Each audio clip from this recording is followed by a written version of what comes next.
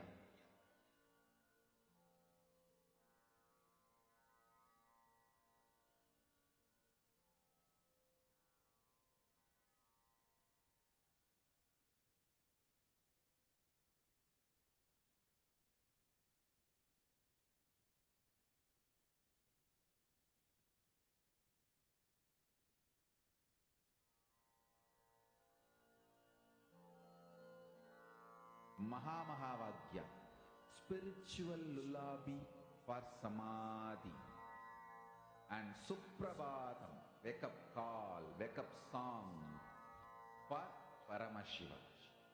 For Paramashiva to manifest. With this one spiritual powerful cognition, chant this Mahamahavagya. Om Nithyananda Paramashivam. Om Nithyananda Paramashivam. Om Nithyananda Paramashivam.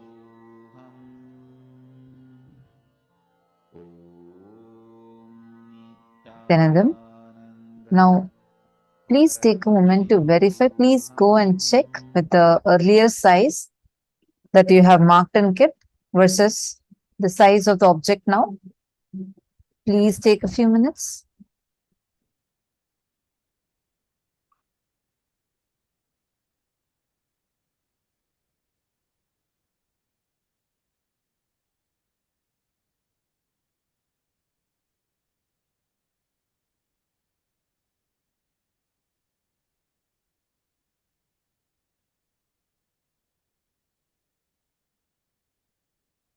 Now, all of us are going to enter into the next session where we're going to learn about awakening wealth consciousness, the secrets of awakening wealth consciousness in us.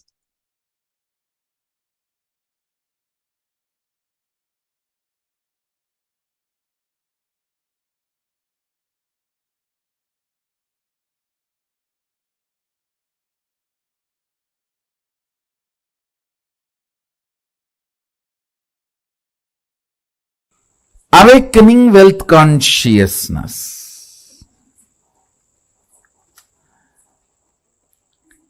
Let me describe fundamentally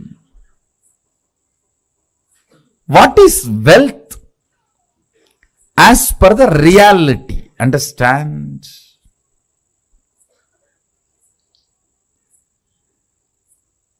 I am not denying the crude form of the wealth currency as some meaning. No, I am not denying. I am not saying the crude form of the currency, the country currency you use, the raw form of the wealth. I should say the crude form of the wealth which you use for any transaction. I'm not saying it has no role, no value, no. I only want to declare that is not alone wealth. Understand? Current which keeps the currency current is wealth. Understand? The Vedic definition. Current which keeps the currency current is wealth. What is fundamentally currency? 100 of us are sitting here. One has 1,000 rupee and he wants food. He gives that to somebody who supplies food. Then he gives that to somebody supplies raw material. He gives that to somebody who gives him health. He gives that to somebody who gives him a house. He gives that to somebody who gives him clothes. Continuously when it is moving, by the time that 1,000 rupee moves between many hands, its value has increased. Understand?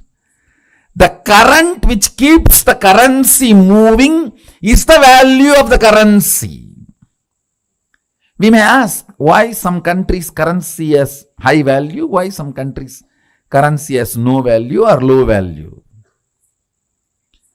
It is our ability to keep our currency moving. The current which moves the currency keeps the value for currency. If you have too many reasons to use that currency, which you can buy only through that currency, that keeps the value. That current keeps the value of that currency.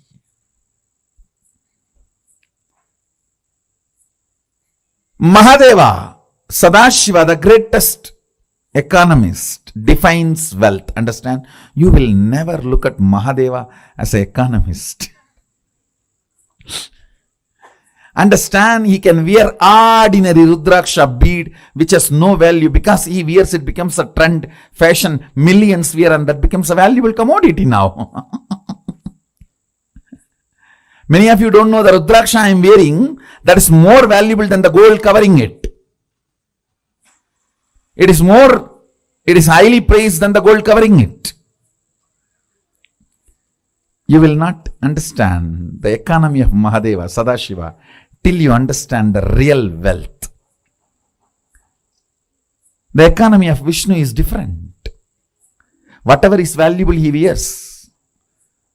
The world's largest gem, Shamantaka, is on his chest. Miss Universe is his wife. The best flight, Garuda, is his vehicle. But in Sadashiva, if you see, all the things useless for society, Basma, from the Smashana, that is his cosmetics. And the Rudraksha, which nobody touches, which is falling from the trees, some bead, that is his jewelry. Snakes, which nobody goes near, is his ornament. All the things he uses. Understand? He is making a statement about wealth. If you read Agama, his words, beautifully it describes wealth in multiple places. Our ability to be intelligently active is wealth. Understand, intelligently active and constantly contributing. I am not saying don't accumulate currency, but I am saying fundamentally understand the concept of currency, then start moving your life and others' life. Then you will understand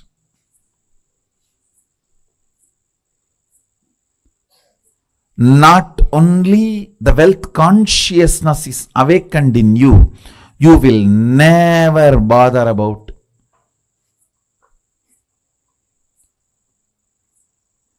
incompletions related to wealth. See, there are multiple incompletions people carry about wealth. First thing, the moment I utter the word, there is so much of that depression, that deprived feeling. Everyone has, I don't have.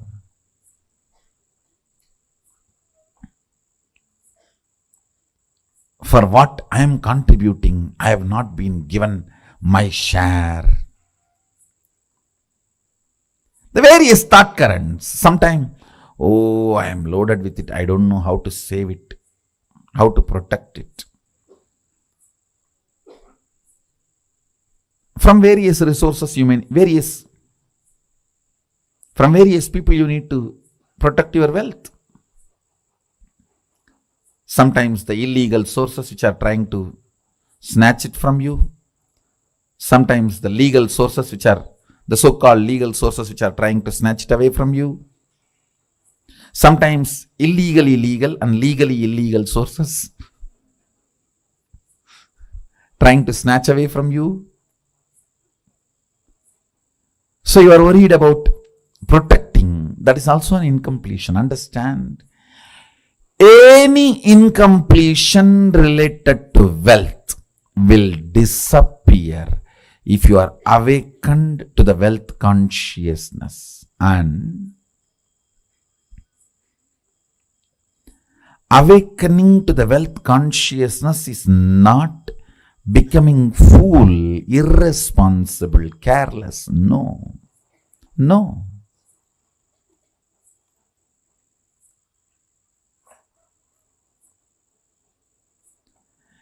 It is the most powerful strategy. Understand? Whenever your inner space is capable of including 5 people in your life, you build a good family. If your inner space is capable of including 50 people in your life, you build a good team. If your inner space is capable of building few hundred people in your life, you become a social leader.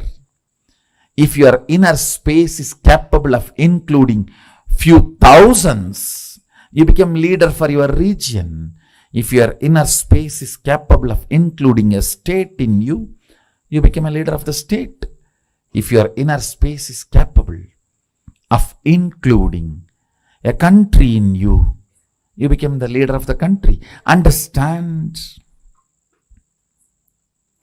If your inner space is awakened to understand and include the concept of wealth, you will see wealth becomes just part of your life.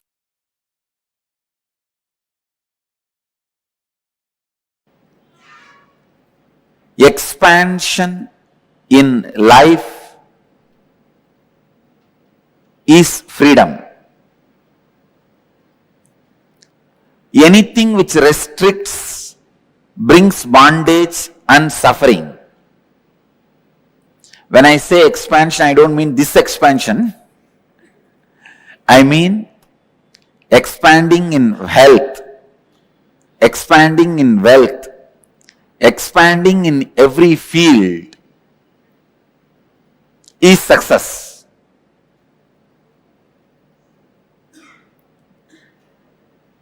That is life. But there are many patterns which stops the expansion, restrictive patterns, which restricts you in your health and wealth. Please understand. There are thousands and thousands of engrams. Engram means engraved memory. Thousands and thousands of engraved memories, thought patterns in you, which are restricting you experiencing the ultimate, which are constantly showing you that you are not ultimate and you cannot expand by giving foolish, self-created, restrictive circumstances.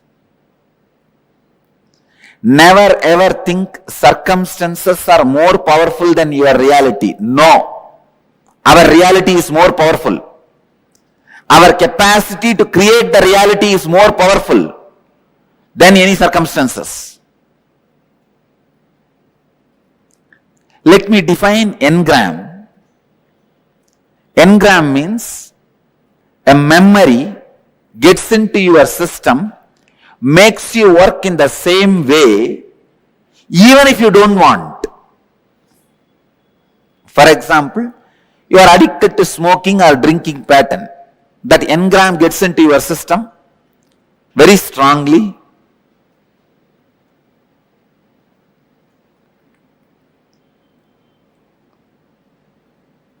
After 2 years, even if you want to give up, you won't be able to give up. When the time comes, from inside you will hear smoking, cigarette.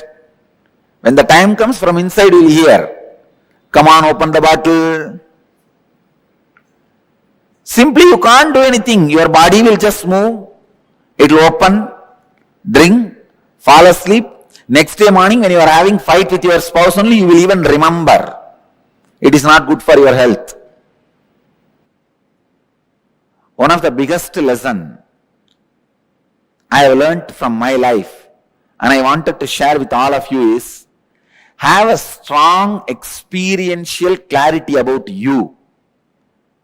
Nobody should be able to penetrate and alter your idea about you within you.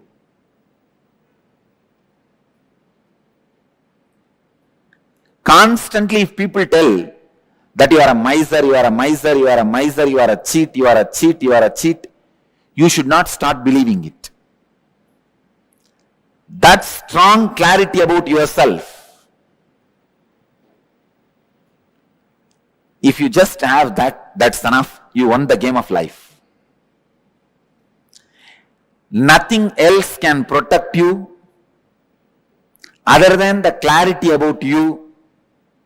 If that is there, nobody can harm you. Please understand, you are so weak, when people around you doubt, you also start doubting you. That's one of the biggest weakness human beings carry. Destroying others' opinion about you is not that big failure. But if you are also influenced by the others' opinion about you, you are a failure. In my case, the only reason I won the game, they lost the game, is they are able to convince the whole world about me, but they are not able to create one doubt about me in me. Have a strong fort. Nobody can take away your kingdom. Strong fort means in your inner space, be authentic and clear about what you are and what you believe, what you want. Many times, in you, when the clarity is not there, when you have restrictive patterns,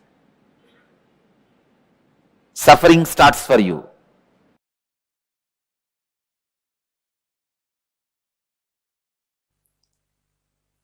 Only those methods of grabbing, stealing, robbing is wrong, sin. Otherwise, creating wealth, if you are contributing something directly to the people, universe, if you are grabbing from others, without contributing anything. That is what is sin. So creating wealth is intrinsic part of life.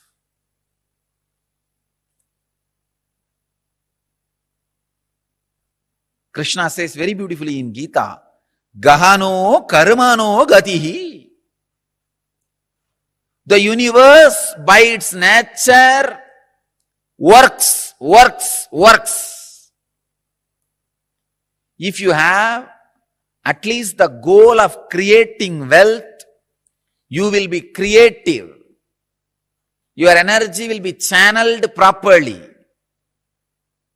I can give you the clear guidance. The first priority should be in the life for moksha, enlightenment. Till that happens, the second priority can be creating wealth. Understand? Not grabbing or robbing or stealing. Creating wealth.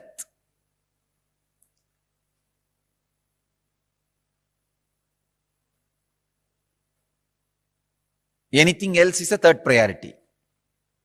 And I don't want to talk about third priorities. Creating wealth makes you non-violent. Because you will be too busy with the people, with the world, with life, by creating.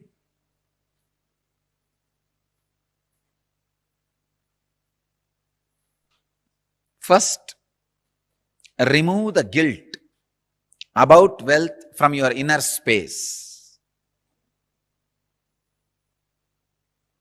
Second, understand the expression of life through you is equivalent to the wealth you create, not grab, you create. So the more and more life energy starts expressing through you, more and more you create.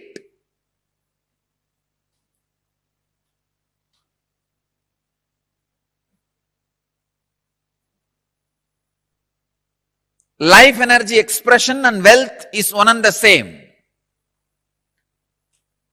Seekers always justify their poverty as their spiritual quality and innocence. So if you are not wealthy, understand, if you have decided not to create wealth, great.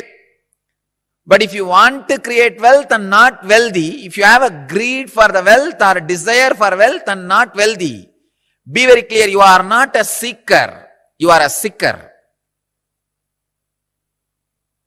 Something is seriously wrong in you. Look into it. Wealth itself is not sin. Somebody is having problem because of having. Somebody is having problem because of not having. Problem is a problem. Wealth is not a problem. Problem is a problem. Wealth is not a problem. Person who is having guilt because of having, person who is having guilt because of not having, both are big, you can say very big sickness. I have seen many of these rich men, because they carry a deep guilt imposed on them by society, even though they created their wealth very honestly, in a creative way, because of the guilt imposed by society on them, they live a very miserable life and go on drinking alcohol and trying to have high costly entertainments just to forget this guilt. Many times they come to me for their problems and in need of solution. When I analyze their inner space and life, there is no problem. then why are they suffering? The only guilt which they are carrying, which is imposed on them by society. I tell them, come on, don't imbibe the guilt given to you by the fellows who are incapable. You do not cheat or grab or be dishonest. That's right. That's enough. But no need to carry a guilt on the wealth, about having wealth. Rich men carry this guilt very deeply. And just to escape from that, they get into all kinds of addictions.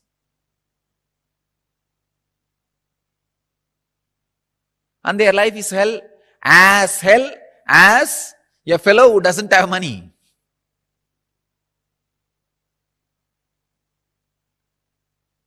The next thing, having is one side, not having.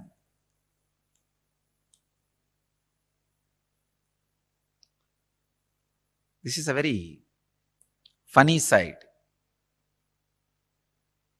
Having the desire to have wealth, not having it, but giving a valid reason why they are not having it. This is also another important slave mentality. We always think work not done plus valid reason is equivalent to work done. And your mind is such a cunning mind, it creates very valid reasons and justifies itself. Why? You are poor, and not only that, adding sacredness to poverty. Who are adding sacredness to poverty. Relax. Don't add sacredness to your scaredness. Because you are scared of life, you back out from life, and for the feeling of scared, you add sacredness. You start saying, no. You see, I am not the kind who can tell lies. This word is a lie. I am not the kind who cheat others. What is there? Little bit, 2 meal, and 1 small house, and 2-3 piece clothes. That's enough for life. If it is enough, why are you going around and bragging about it? Be content.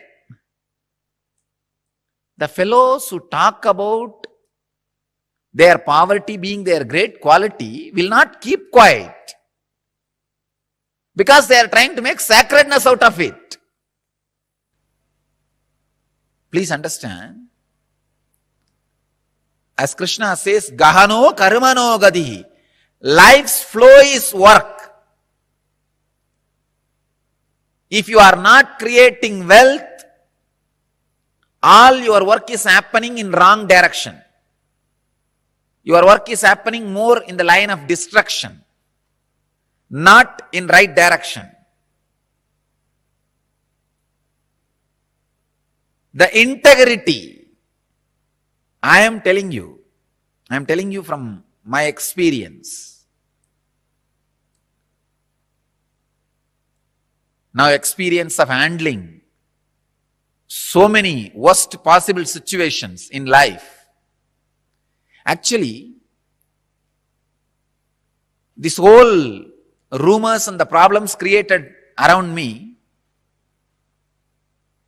has made me really rich in life. Economically, I may not have become rich, but in life I have become very rich. Now I know how to handle people. I know who should be trusted and who should not be trusted. I have learned a lot of lessons. Actually, I tell you, these lessons are really worthy of the money we lost. We lost a lot of money. But these lessons I learned are really worthy, because it will be asset forever for the whole future. Sometime, the lessons you learn become more valuable than the situations try to hit you. look in,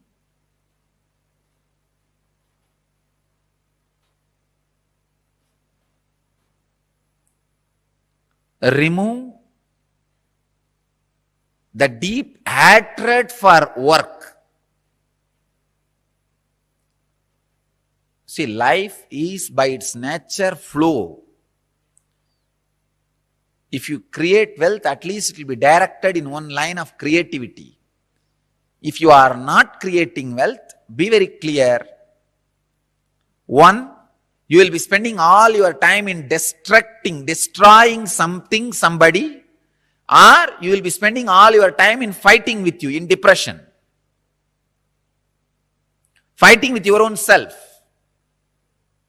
Morning half an hour you will argue whether to create wealth or not. Evening half an hour you will argue whether to create wealth or not. Morning you will argue, I should create wealth.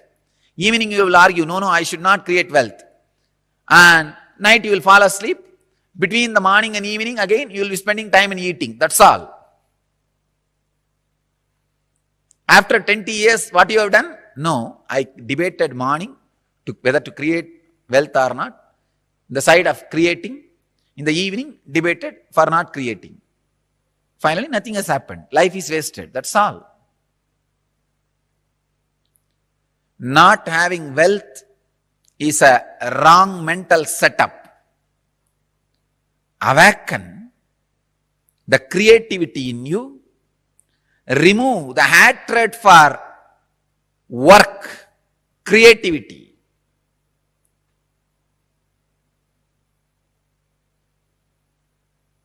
I'll give you further, deeper, exact techniques and process to create wealthy consciousness. First, you need to create a wealthy consciousness which is ready to take the responsibility to create and sustain, which is ready to take the responsibility of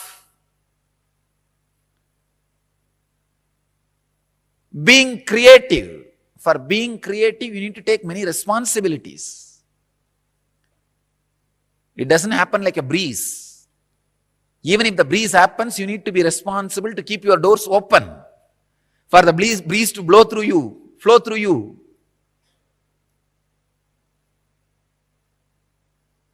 In Vedic tradition, we have two major gods representing wealth, Kubera and Lakshmi. Kubera is a guy who holds stock market. Lakshmi is the bank circulating. Lakshmi gives, circulates. Kubera holds, sits on it. Treasury and currency.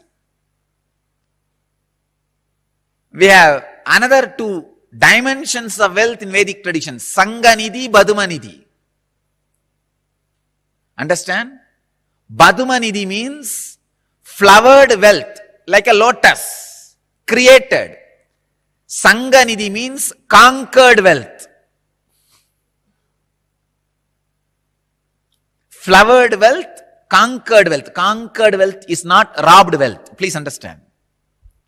Conquered wealth is not robbed wealth.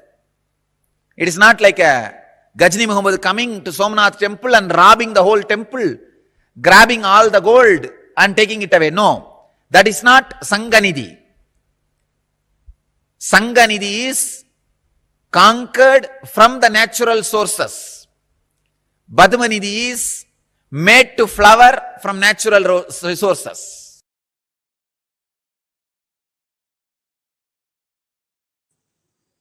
Let me expand on wealth consciousness. The first conclusion you need to come, it is integrity. That's the most shortest way to enjoy wealth. Second, owning but not possessing means go on sharing. I have seen sometimes people, when they take up a job, they develop vengeance towards boss. Hey, you are giving only 50,000 salary for me. I'll work only for 8 hours minimum. just to handle your questions, not more than that. So this is the way he starts. He thinks he's cheating his boss. In 6 months, he himself starts believing this much only is his capacity. He has cheated himself. Understand? Cheating your boss. In 6 months, you will believe that as your capacity and you will cheat yourself forever. You making your boss believe this is only your capacity because you want to take revenge on him. First conclusion you need to arrive is integrity is the best strategy. The next conclusion you need to arrive, own but don't possess. Go on be sharing, whether it is you or your space or your qualities or your qualifications. I tell you, the words you utter, people may listen, but the way you behave, people feel it. Let your behavior is all about owning, not possessing. That's the second conclusion. Third, let your enriching be most authentic, means every day upgrade yourself. Ultimate should not be final. Ultimate grows every day. Ultimate is not final. Today's ultimate is not tomorrow's ultimate. Tomorrow's ultimate is different. Brahmanda expands, cosmos expands. For you, something is ultimate today, which is not ultimate tomorrow. It expands. So, go on becoming authentic in your sharing, enriching. Next, important conclusion, do not feel shy to encourage people to support you back to enrich the world. Be confident, courageous about what you are doing.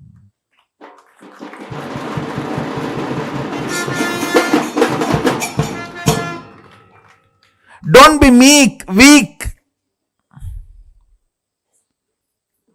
Be confident about what you are contributing and encourage people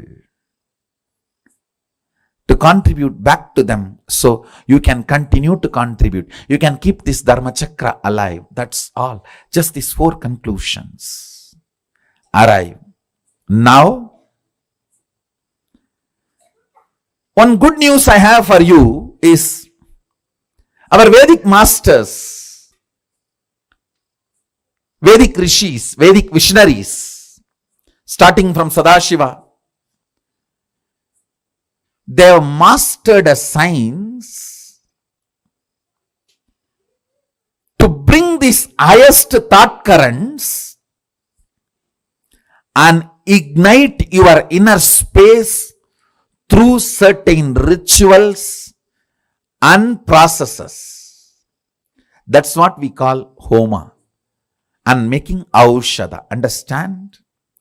Thought is as matter as any item which is seen by you in front of you.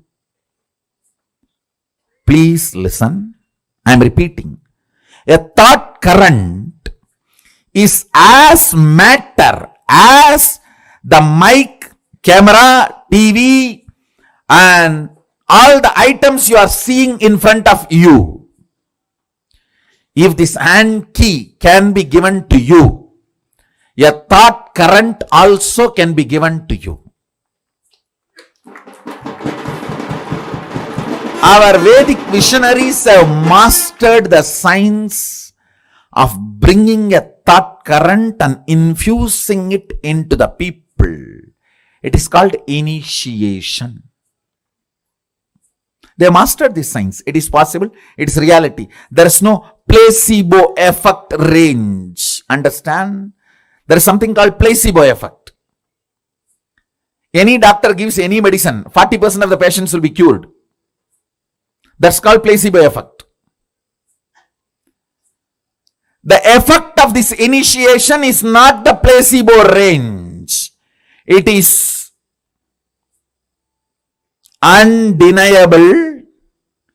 It can stand the scrutiny of the verification, follow-up, documentation and scientific research and analysis.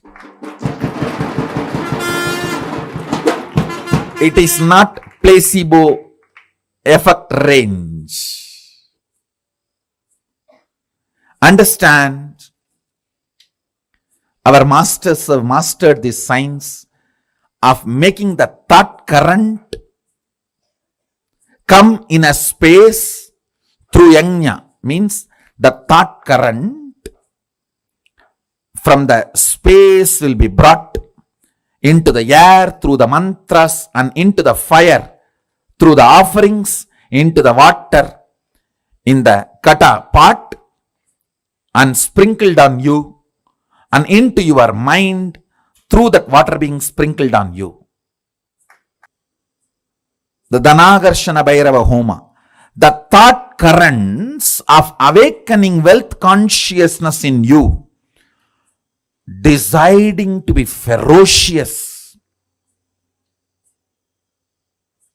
within you and awaken your wealth consciousness.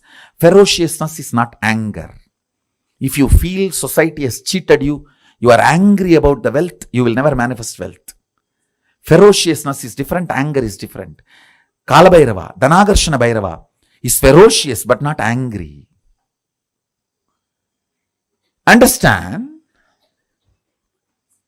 To infuse the ferociousness to manifest wealth consciousness in you.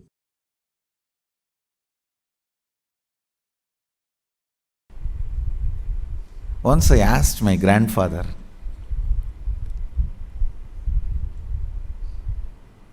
is really such a person of charity. Every day in the night time, when he finishes his accounts, I learnt this habit from him. Even if it is 1 o'clock, 2 o'clock in the night, those days there is no computer and all. It was only in the notebook. Only after signing the ledger, completing the accounts of the shop he was running. He was running a rice mandi, wholesale rice godown. Only after completing the ledger, signing, he will go to bed. I learned that habit from him.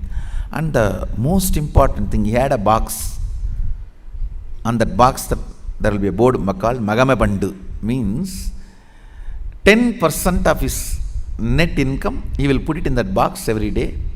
That is kept for charity. So any temple function, religious function, temple inauguration, annadan, anything, people will come. When they come based on their function level or expense level, he will give donation.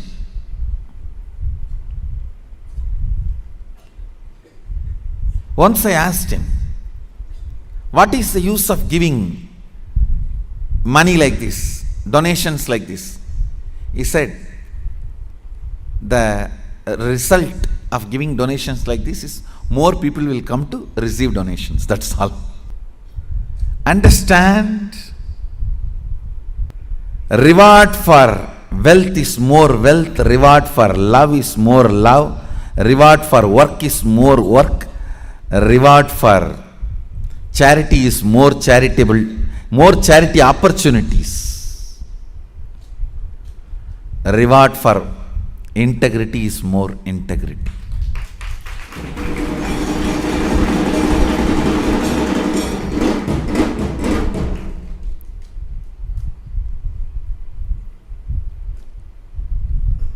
Cognizing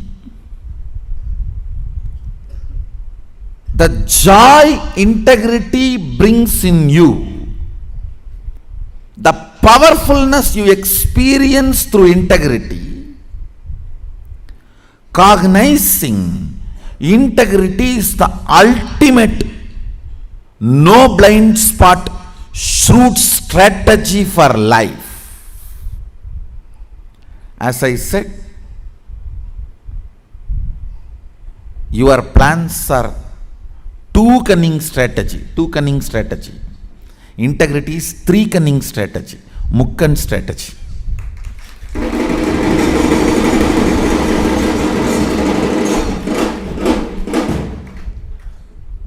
In anything, whether your relationship with your body, your relationship with the life, your relationship with the existence, your relationship with the ultimate source, your relationship with society, your relationship with humanity and its laws, in every level, cognize integrity as your strategy.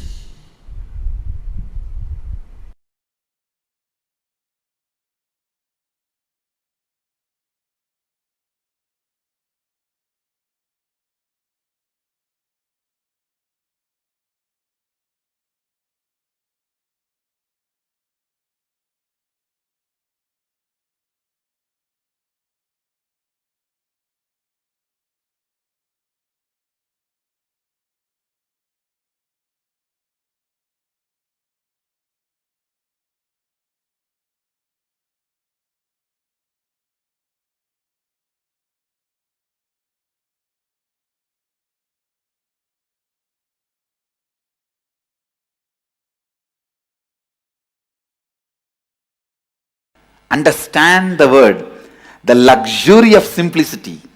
I am defining luxury of simplicity means to keep yourself inspired and excited and enthusiastic, alive. I do not need anything from outside is luxury of simplicity. Array, simplicity is a luxury. It is not poverty. A man who tastes the simplicity will radiate grace.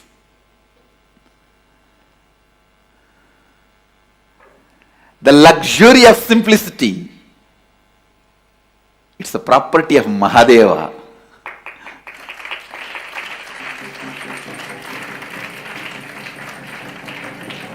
Luxury of simplicity.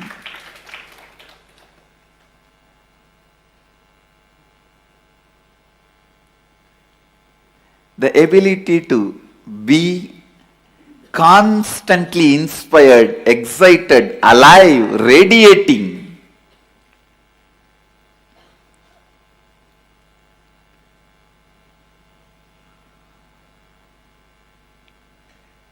Such complete inner image about you, outer image, others' image and life image. That is the simplicity where you do not need anything from outside to excite you, either your senses or your sensitivity or your sensibility. If you need something to excite your senses, that is materialistic. Pleasures of five senses. If you need something to excite your sensitivity, that's the need for love, romance, emotional fulfillment. If you need something externally to excite your sensibility, that is like a need of knowledge and purpose, all that. But a man who does not need all the three to keep himself enthusiastic, exciting, radiating, energetic, only he knows what is simplicity. Simplicity is luxury. Understand?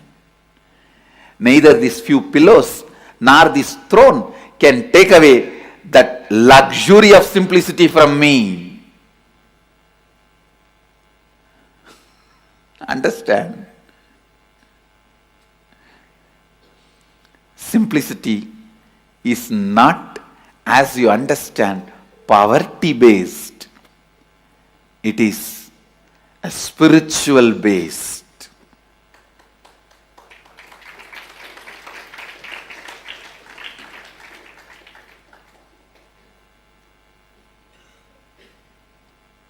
The inner space that decides everything about life, whether somebody is simple or not, is not decided by the dress he is wearing, or the jewels he is having, or the car he is driving, or the house he is living. Somebody can be living in a poorest, most poorest slum, but he may need so many things to excite him from outside. He cannot be enjoying, enriching, exciting himself from his inner space. Then he is the most luxurious guy. He is not living a simple life. Understand? Somebody may be living in a palace, but he doesn't need anything to excite his senses or sensitivity or sensibility from external way. Nothing external is required to excite him in all these three levels. Then is the most simple being, Bholenath, Mahadeva. Listen. Constantly hold on to that space.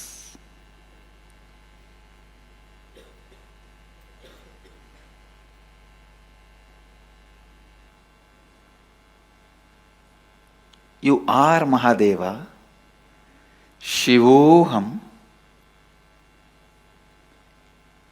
without encouraging the logic which asks for external evidence and external witnesses.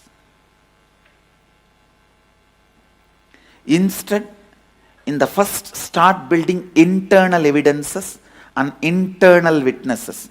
The moment you remember, I am Mahadeva, let me be in the bliss of Mahadeva, in the experience of Mahadeva, in the knowledge of Mahadeva. Let your logic start functioning in that first. Let the Shiva Bodha be built. The first effect will happen on you is luxury of simplicity will happen. Simplicity, which is the biggest luxury.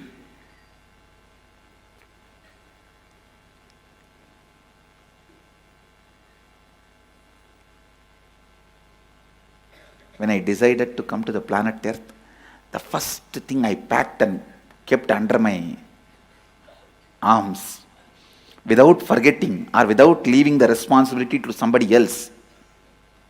Land, I told, hey, you go and take it. Keep it ready for the Sangha. Wealth, I said, all right, you take it and go.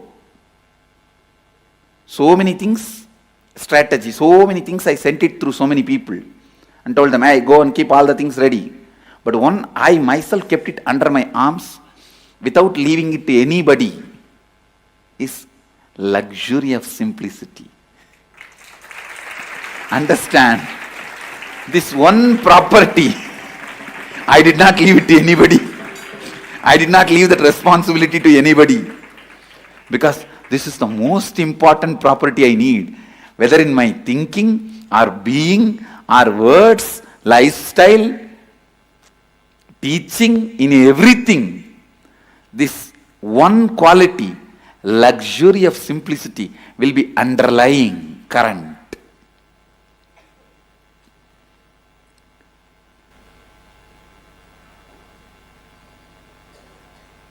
I tell you, that's the biggest richness anyone can have.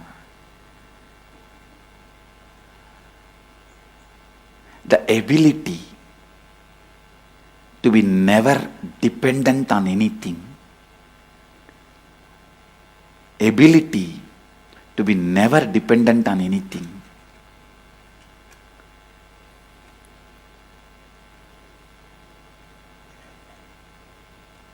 Even now my whole life can run just with few handful of curd rice and tamarind rice.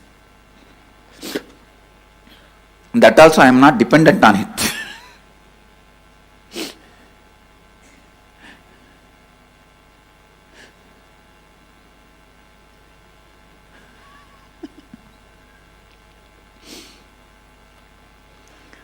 I tell you, when you start invoking Shivoham, living Shivoham, digesting Shivoham,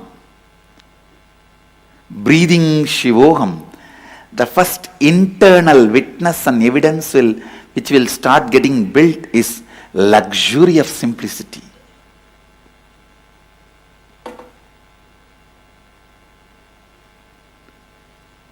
Grace of the independence.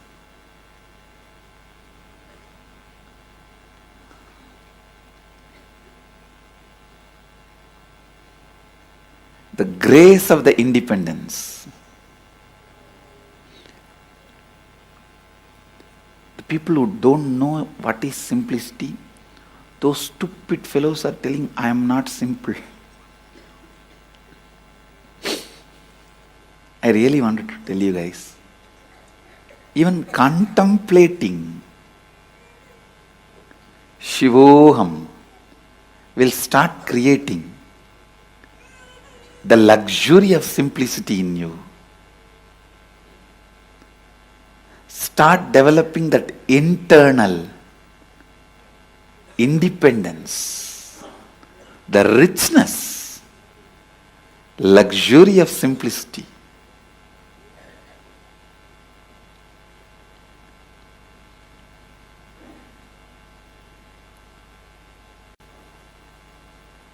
When you cognize Shivoham,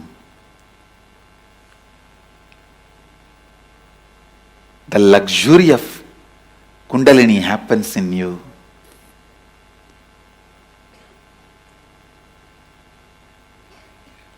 You will be able to help anyone to experience Kundalini awakening.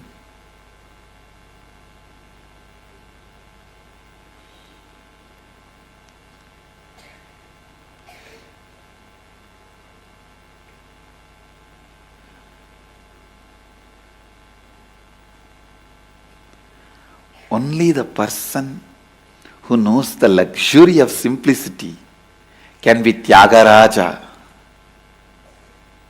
Because whatever you need in the world, he doesn't need. Go on. Go on. Go on cognizing. Shivoham.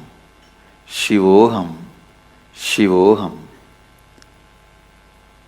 That is the only way you can burn your tiredness and boredom. And I tell you, the man who burnt the tiredness and boredom with this fire of Shivoham, only he knows the luxury of independence. Luxury of simplicity. I tell you, till you burn your tiredness and boredom, even if you have 1,000 cars, different cars for every day, different houses for every day, different wives for every day, you will never experience luxury. You will still feel you are deprived. Because the experience of tiredness and boredom is the root of the experience of feeling deprived.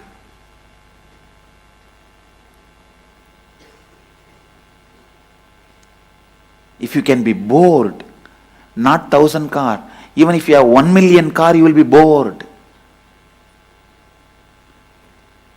If you can be bored, not just 1,000 houses, even if you have 10 million houses, in all the best locations of the world, you will be bored.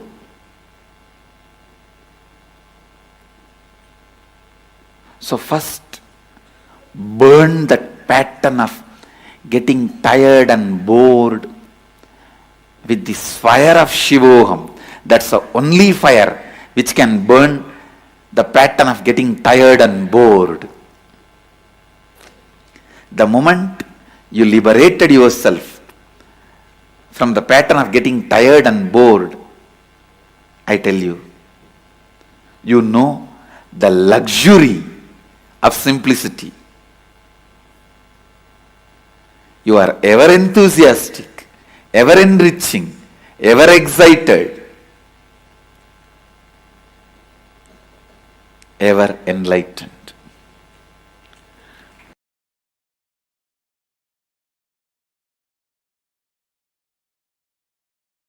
Anyone who has seen me in a very close quarters, my personal life 24/7. 3 years before, people used to have that opportunity. Only last 3 years, I have withdrawn from the society, human society, and no one has access to my life other than the time I come out and sit for satsang classes initiation. But in those days, 3 years before, people used to have access to see my personal life 24/7. For quite a long time, I was even resting in samadhi in my courtyard outside on the swing, the KAILASA courtyard, and people will be able to peep in while they walk across the KAILASA courtyard.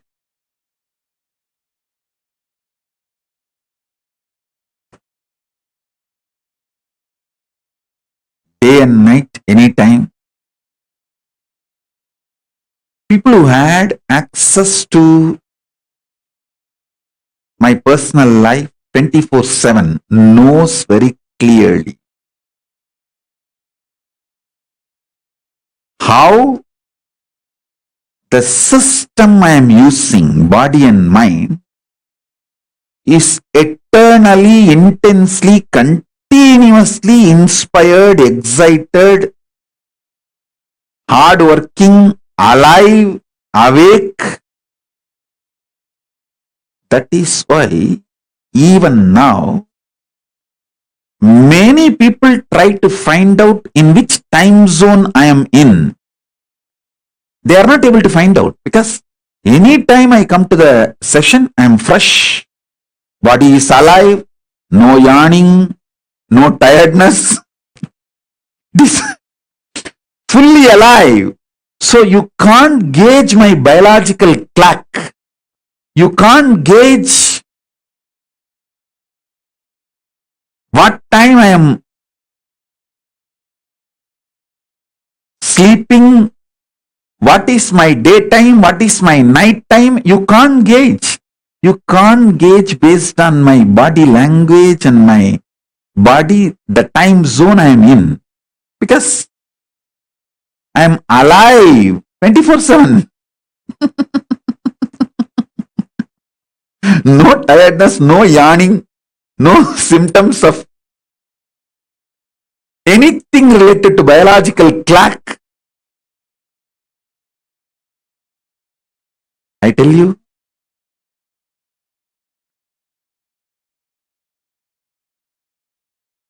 the one and only reason is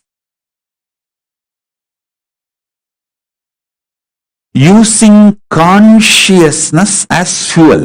It's not that I don't take external food. As long as I was in India, I used to take 1 meal a day. Sometimes, I think when I traveled to US and all the countries, I even had 2 meal a day. But after I left India, withdrew from human society, then I reduced it to once in 15 days, solid food, and other times liquid, sometimes little semi-solid like a kire, spinach.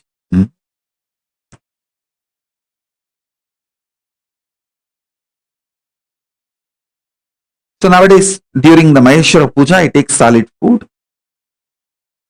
Please understand, it's not that I am not taking the food, the external fuel, but it is 90% less than what you all usually take. It's almost like a 90% less than what you all take. So understand, just make consciousness as a fuel for your body. When you feel the hunger, you will make Divya Sarira of Paramashiva for yourself.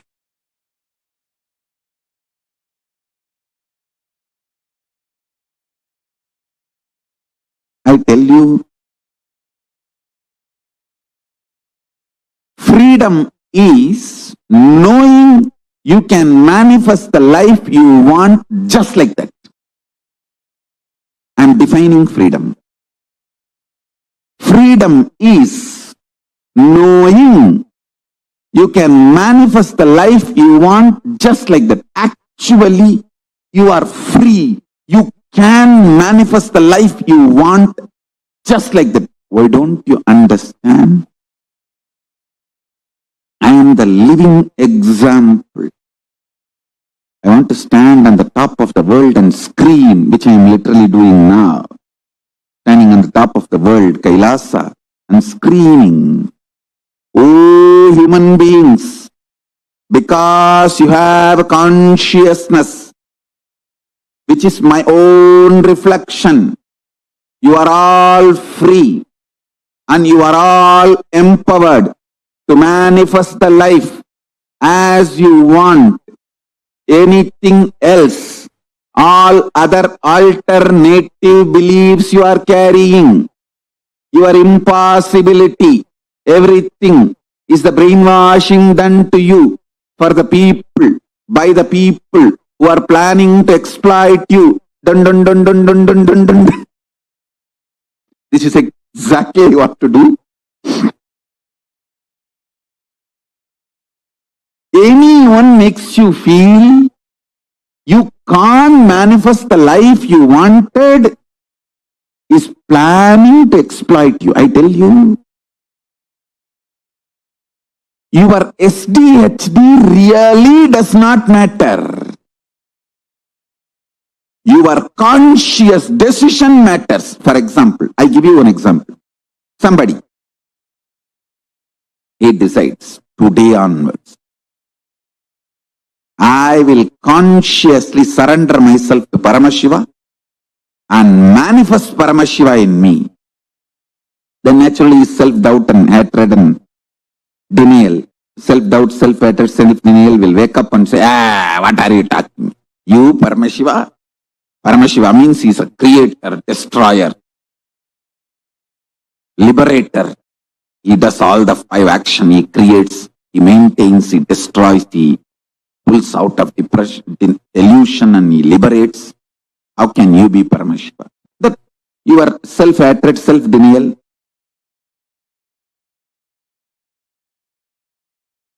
self-doubt, all that will stand up and start jumping. I tell you, your inner miniature version of your mother-in-law is your self-doubt, self-hatred, self-denial. It will just jump. I'm telling you, consciously, your life never ever gets touched by the impact, effect of self-doubt, self-denial, self-hatred. Listen carefully. Only mentally you attack yourself, stop yourself and tie yourself in your couch and start doing Nidra Devata Puja. Nidra Devi Samadhi.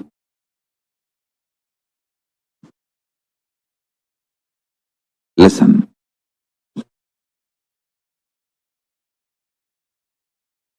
The beauty of your consciousness is it does not get affected even by death. Then can it be affected by your stupid self-doubt, self-hatred, self-denial?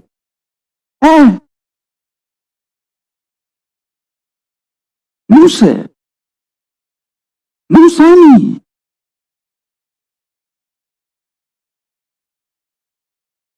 Please understand, I am talking something scientifically scientific. Cosmic science.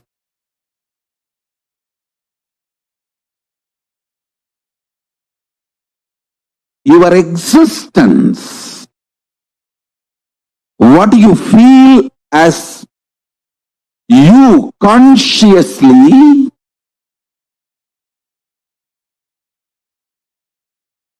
does not get disturbed, shaken, even when your body is pulled out of you.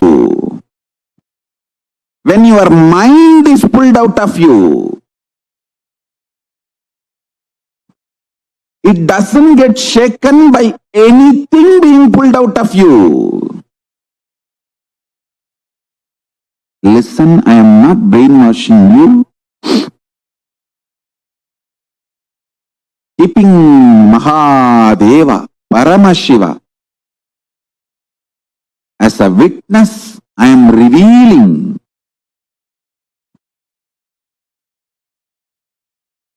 his inner space. How he is inside, I am opening it to all of you. I am just opening a door for all of you to experience Paramashiva's inner space. I am telling you, just internalize this. Your balance sheet will go up. You will take amazing business decision. You will take enlightened business decisions, enlightened relationship decisions, enlightened health decisions, enlightened life strategies. Your self-doubt, self-hatred, self-denial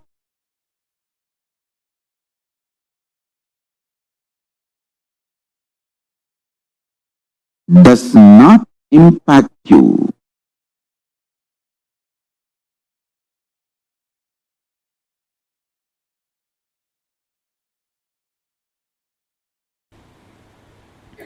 Anything you fill in your logic becomes your imagination. Whether oneness or any decision you take, anything you fill your logic, it becomes your imagination. Anything you fill your breath, your heart, it becomes your visualization. Anything you fill your depth, that becomes your declaration. Then comes time, length, breadth, depth, time.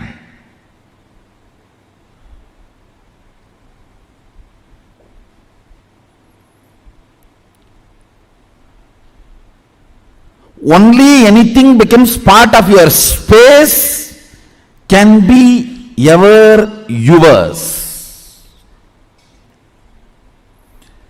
Till something has not become part of your space, it cannot be yours. It is only your imagination, visualization, declaration. Length, breadth, depth. Listen.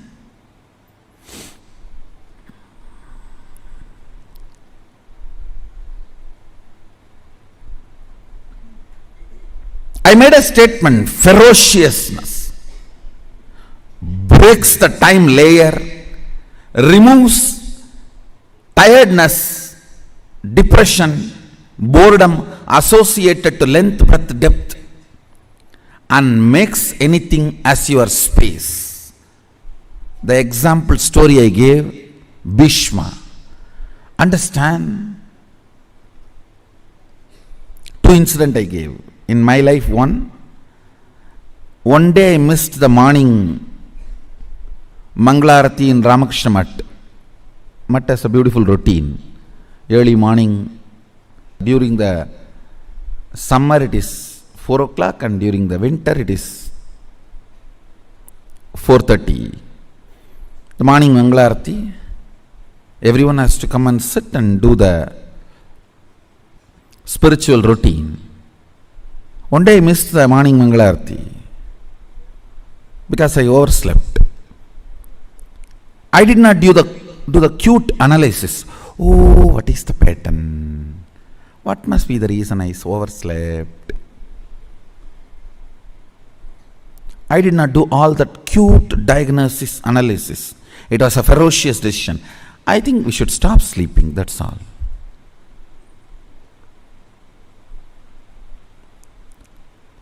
The ferociousness with which I decided to stop sleeping. Only next 3-4 days I did not sleep.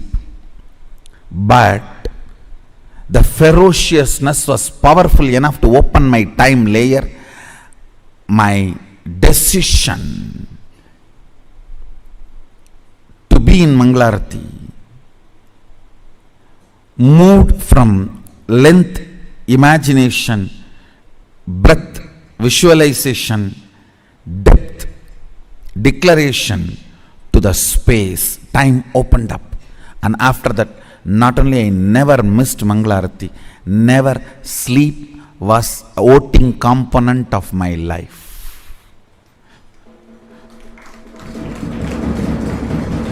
Understand this word. Sleep last voting right in my life's any decision. Any decision I took in my life, sleep, tiredness, depression, boredom, all the four are same. Tiredness is the chemical effect of sleep. Depression is the psychological effect of sleep. Boredom is emotional effect of sleep. Coma is physiological, psychological, emotional effect of sleep. Death is the conscious effect of sleep.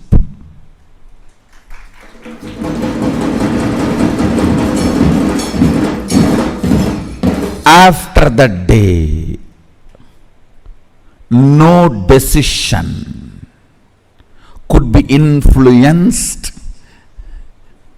Understand? After that, no decision in my life was influenced by sleep.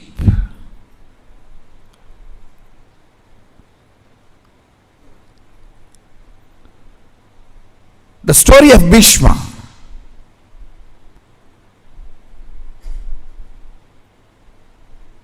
He goes to the woman,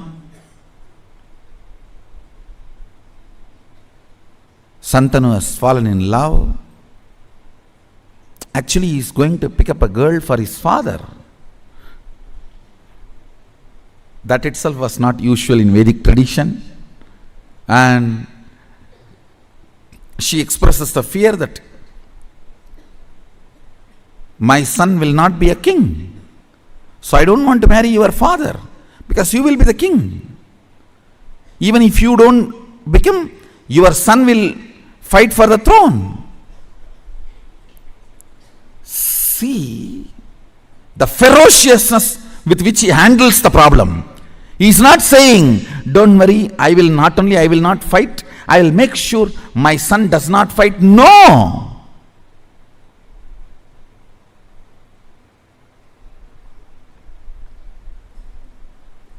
the ferociousness. I declare myself Akanda Brahmachari. Understand, the scene is described by Vyasa. It was such fantastic scene. Son sacrificing his life for father's lust, which is not dharmically expected. Dharmically he is not expected to do this. He just deals the whole problem with ferociousness and says, not only I will be a servant forever to the Hastinapur throne, he declares himself as a servant of the Hastinapur throne forever, and he died for Hastinapur throne till the end.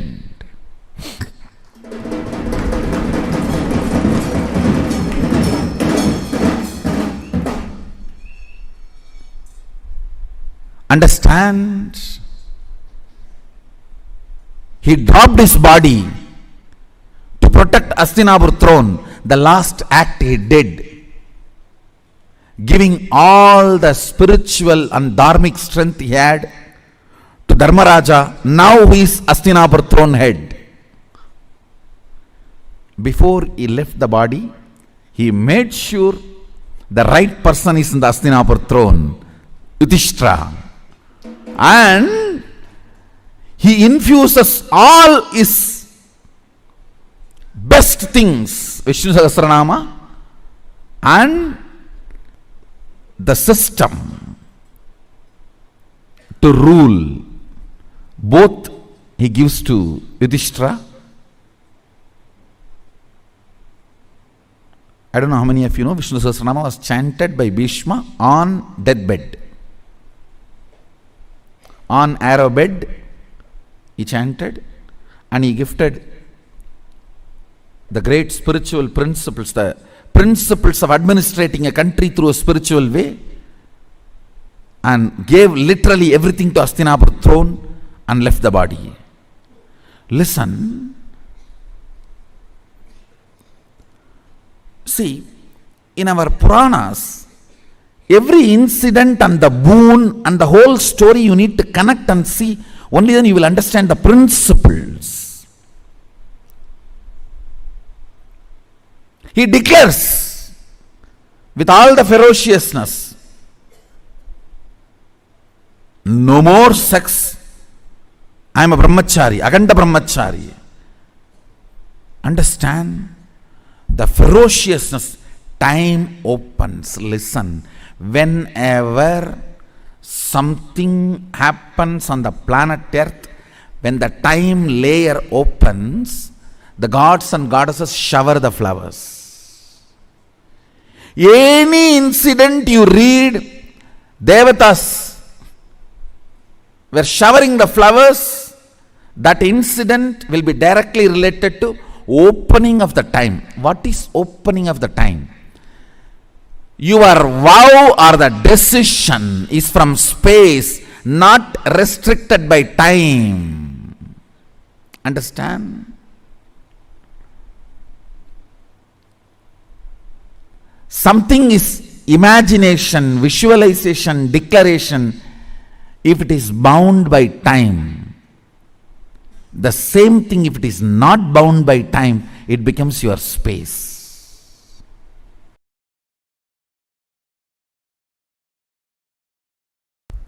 When I was in the Ramakrishna Mat, once I missed morning Manglarati. Manglarati is supposed to be 5 o'clock.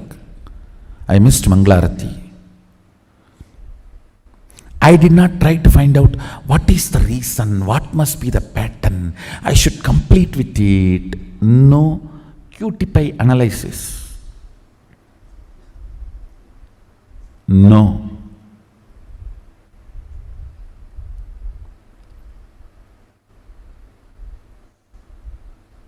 Simply I decided, no more question of sleeping, that's all. Tie the rope on the shika, tie it on the cart, over. Sit. Only if you sleep, you will miss morning Mangalarti. Stop sleeping, that's all.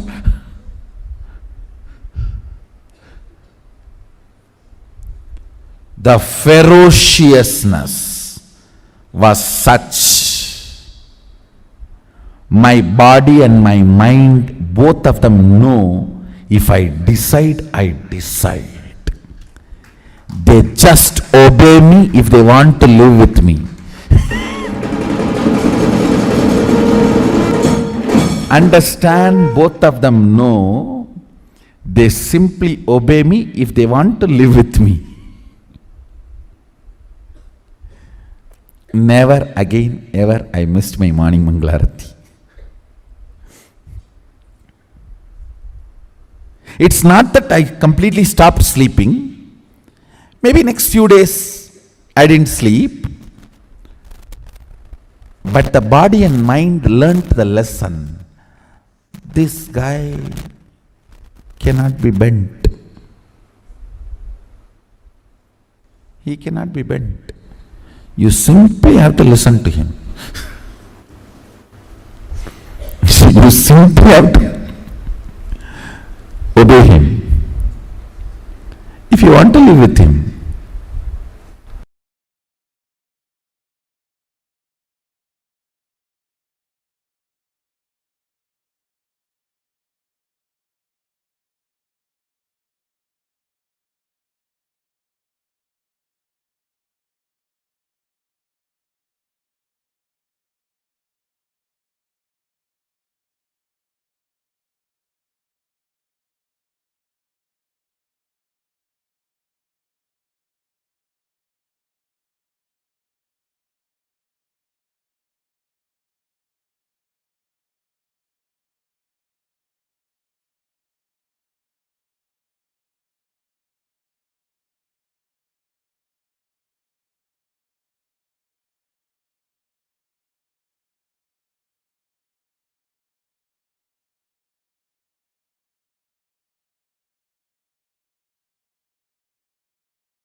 Poverty means knowing your problem does not want to solve it. Richness means constantly being alive. Please understand, being alive is enough. You will not tolerate the existence of conflict and confusion and dilemma. All I am requesting you to get out of poverty is just increase the number of your waking hours. Nothing else. Reduce the tiredness and boredom. The time you worship Nidra Devi Puja, reduce that time, that's all. Increase the number of waking hours, I tell you, because by your nature you cannot survive with dilemma and conflict. You will start finding solution. You will push yourself towards the solution. You won't keep quiet. The meekness, weakness in thinking through about your existential problems is poverty. Listen, meekness and weakness about thinking through in your existential problems is poverty.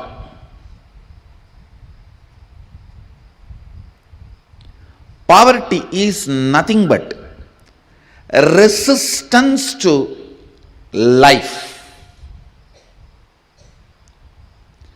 Poverty is nothing but directly, indirectly cherishing and enjoying death. By killing death, only you will manifest abundance. Poverty is nothing but direct, indirect way of worshipping death, winding yourself or hiding yourself into boredom, into tiredness is poverty. That is worshipping death. Every moment you are tired and bored, hide yourself into your bed. You go through the part-time death. Anger is part-time madness. Madness is full-time anger. Boredom is part-time death. Death is full-time boredom. Boredom is part-time death. Death is full-time boredom. The idea you carry, resources are limited and people have to fight for it, is stupidity. Stupidity. Understand? Resources are limited, people have to fight for it, is stupidity. Society teaches such concepts due to unconsciousness. Actually, I don't even want to complain on society because nobody calls society exists. It's all your unconsciousness put together is called society. It's an unconsciousness. Tiredness and boredom of all of you is put together is society.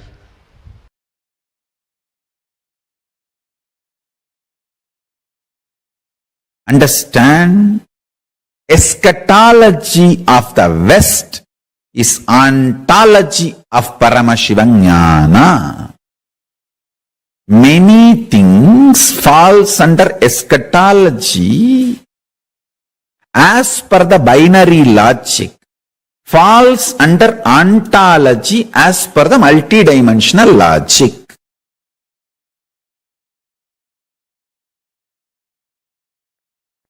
The endless resource. Understand one thing. I don't have any vested interest to teach you that you have endless resource. If I actually have a vested interest, I should tell you, you have only limited energy. I'll be supplying energy as per how much you pay. Based on that, I'll send the energy through meter. If I have vested interest, that is what I'm supposed to make you believe. But I am telling you, screaming you, you have endless resource. Inexhaustible resource. Not only that, you are Swayam Prakasa. I ask you to attend satsang so that you will not forget this truth. I will constantly remember the same truth. So you will start manifesting it. That's all. If I am planning to exploit you, I should tell, you all have the wiring and every day I will send this much energy based on how much you pay. But I am telling you, we have endless resource. I tell you, very soon I will prove you do not need to hook to grid for even electricity. You don't even need to shit or pee to get electricity for your home. You just need to spit and you will light your whole home. Your whole home will be lit. You don't even need to spit. You just enter your house, it's lit. You don't need to be connected to grid. Endless resource is available. You just need somebody to demonstrate. Then immediately you will say, hey, if he can do it, then I can also do it. That's all. That's all. See, many times when you see somebody swimming, you get the confidence and start swimming. That's all. It takes hardly few days. Just you need to see the swimmers and you will start. That's it. Same way only consciousness. Much of what binary logic talks to you as eschatology is actually ontology in Sanatana Hindu Dharma, in Paramashiva Jnana. Endless resource. The more and more you are convinced about endless resource, you start appreciating endless resource. You will realize there is no death and all insecurity will disappear.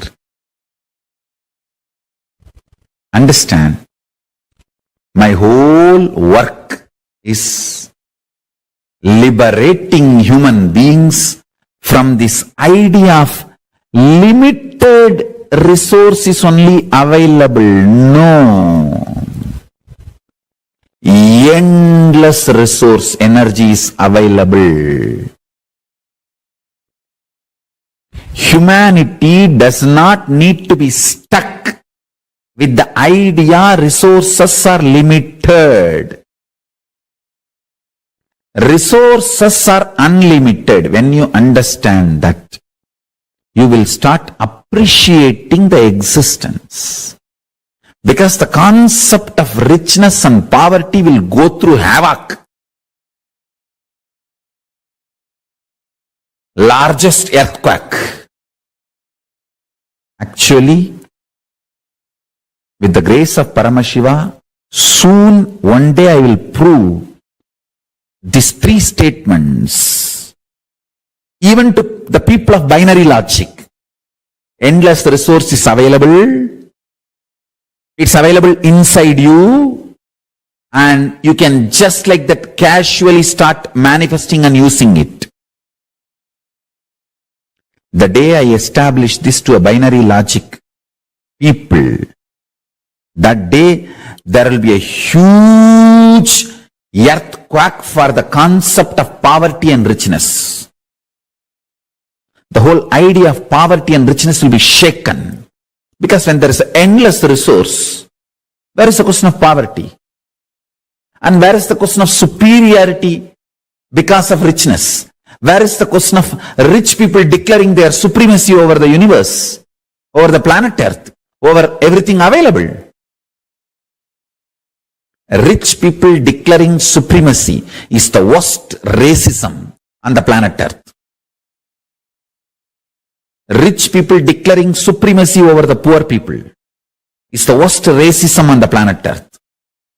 It's 1,000 times ugly, worst, criminalistic than religious supremacy, color supremacy, race supremacy, gender supremacy, political supremacy, any other supremacy.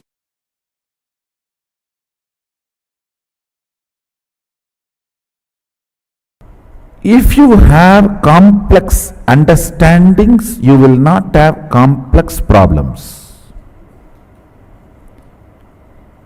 If you don't have and if you are avoiding complex understandings, you will have complex problems.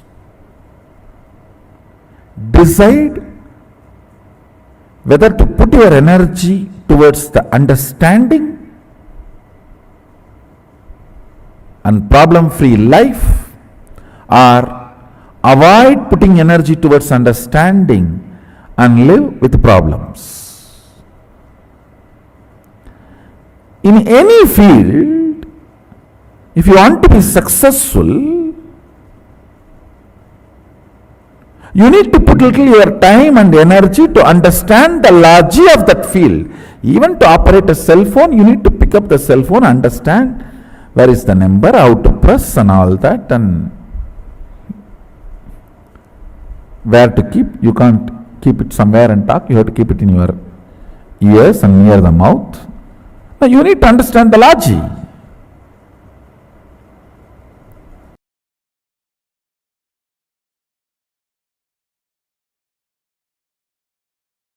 The ultimate Paramashiva is not only rich, he is generous. Understand? A real rich man will be always generous. Thus, he will have so much confidence that he can manifest richness. When a poor man becomes rich, he will always be miser. Understand? Because he doesn't know the logic of richness. Logic of richness.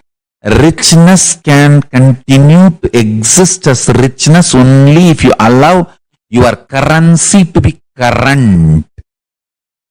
Listen carefully. By holding, never anybody can remain rich. Only by allowing the currency to be current, you can be rich.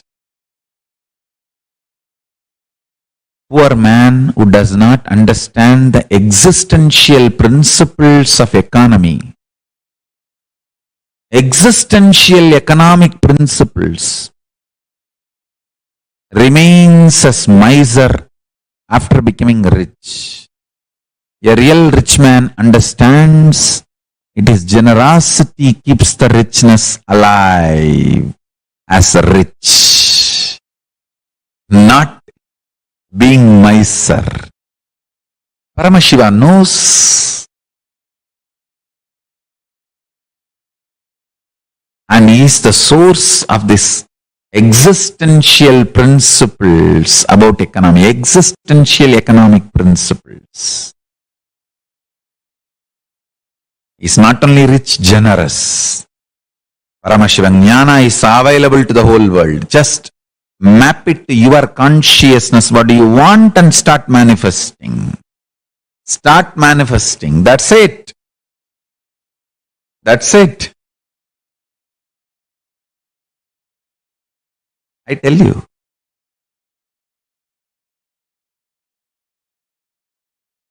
Miser man can never live or maintain his richness. And violent man can never be energetic intensely. No. He may be aggressive for short time, but cannot be energetic consistently. Only non-violence, inclusiveness, friendliness, intense love supplies consistent energy. I tell you, non-violent man, even if he screams, it will be all about making you alive and living. Violent man, even if he gives you a gift, it will all be about either to convert you or destroy you. Understand?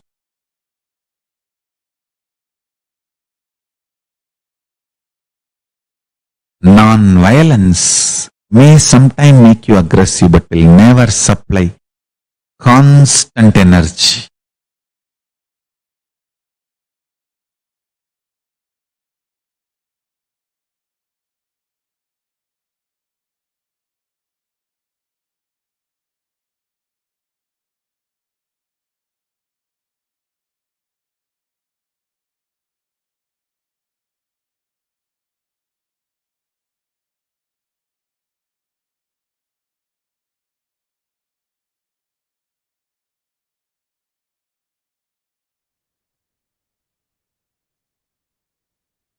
Swamiji so beautifully revealed to all of us about how we can experience that constant energy just through non-violence and by having the right cognitions about life.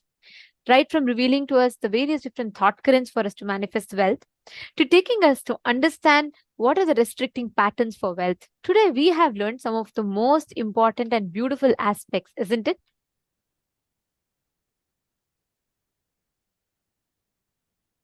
Yes, Malita Sege, yes, that was a very beautiful, powerful cognition, Ma. It's beautiful. And also, please understand, today, all of you have not just learned the science, you've also received the initiation of practically applying that science in your everyday life. So it was really a wonderful day, and hope all of you have earned an amazing experience to the program today. We invite every one of you to join with us tomorrow to learn one of the most important and a beautiful aspect of life, where we are going to be mastering, understanding the truths about unclutching, raising our frequency to the highest level of existence. And tomorrow, the deities, the darshan that we are going to be having of is of Bhagavan Veerabhadra Murti. And it is all about breaking free from your boredom and tiredness. And you're going to be learning about conquering desires, decision fatigue, how you can master the different qualities or attributes that you need to build for you to manifest whatever you want to achieve in life. And this brings us all to the conclusion of our day today. Thank you all. Thank you so much for being with us today. And let us now conclude with the Purna Mantra. Om Purnamadah Purnamidam Purnat Purnamudachyate Purnasya Purnamadaya Purnameva Vasishyate Om Shanti Shanti Shanti Harihi Om Tat Sat Sarvam Bhagavat Shri Nithyananda Paramashiva Padukarpanamastu Om Nithyanandam. Thank you all. Thank